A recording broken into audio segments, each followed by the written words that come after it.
Assalamualaikum warahmatullahi wabarakatuh. Selamat pagi siswa-siswi kelas 10 BDP 1 dan juga BDP 2. Untuk pertemuan hari ini kita akan membahas tentang materi targeting. Nah, tujuan pembelajaran hari ini yaitu peserta didik akan dapat menjelaskan target pasar atau targeting.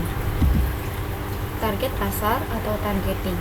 Targeting adalah kelompok pembeli yang mempunyai karakteristik atau hampir sama, kemudian kelompok pembeli ini selalu dipilih pihak perusahaan dan sebagai target dari marketing mix. Nah, di dalam targeting ini memiliki beberapa manfaat. Di antaranya yang pertama, meningkatkan posisi produk dan strategi marketing mix.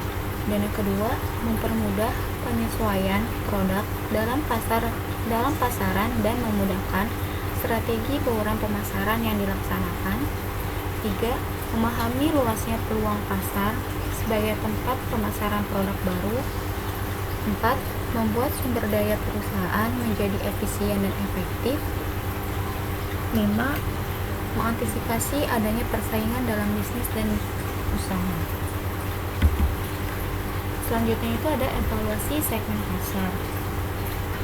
Kaitannya dengan target pasar ini, pihak perusahaan harus melakukan evaluasi pada tiap segmen yang nantinya akan dipilih sebagai sasaran dalam pemasaran produknya. Nah, saat mengevaluasi segmen pasar ini, perusahaan harus memperhatikan 3 faktor. Yang pertama ada ukuran dan pertumbuhan segmen. Pada poin ini harus diperhatikan apakah segmen potensial mempunyai ciri khas, ukuran, serta pertumbuhan yang ketat. Nah, dari sini pihak perusahaan hendaknya melakukan pengumpulan dan analisis data seputar tingkat penjualan saat ini. Selain itu, analisis ini mengenai tingkat pertumbuhannya dan juga laba yang akan diperoleh serta diharapkan pada beberapa segmen. Dan yang kedua itu ada daya tarik struktural segmen.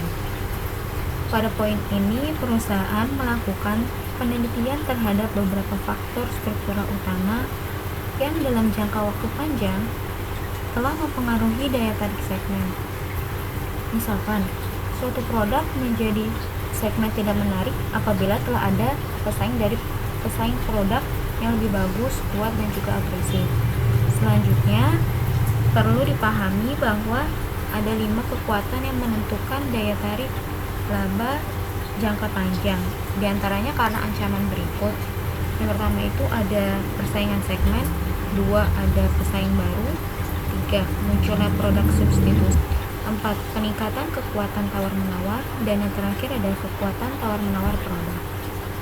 Yang ketiga ada sasaran dan sumber daya perusahaan.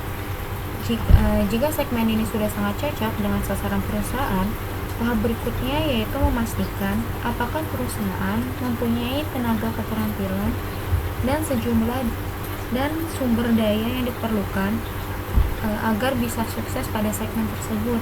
Jadi di sini pihak perusahaan dituntut supaya memiliki keterampilan serta sumber daya yang mumpuni serta unggul dan harus lebih baik dari pesaing usahanya.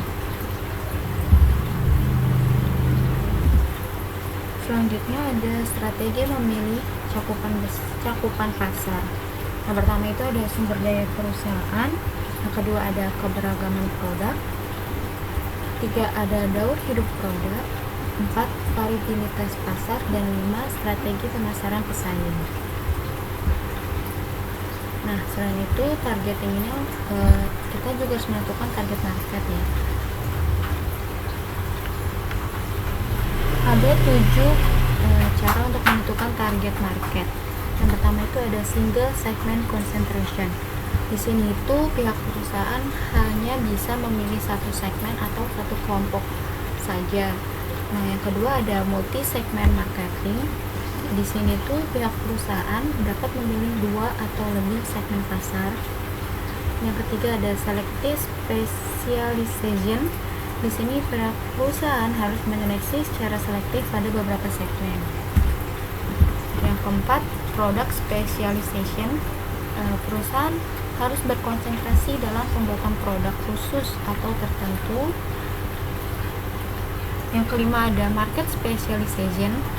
Perusahaan harus berkonsentrasi melakukan pelayanan dengan berbagai cara pada kebutuhan kelompok tertentu.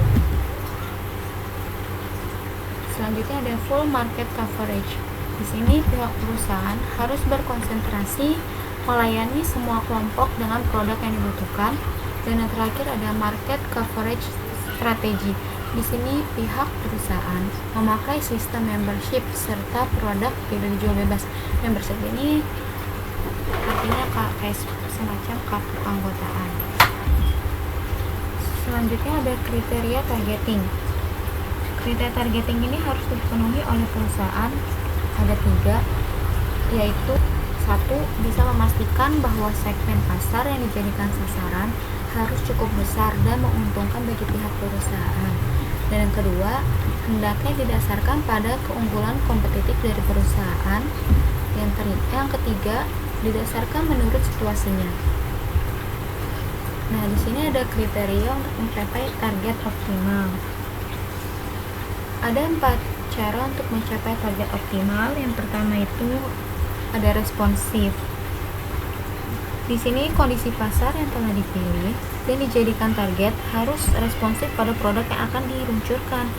Sedangkan cara untuk memperoleh respon positif itu kita harus mengetahui tentang target market yang sudah kita pilih sebelumnya.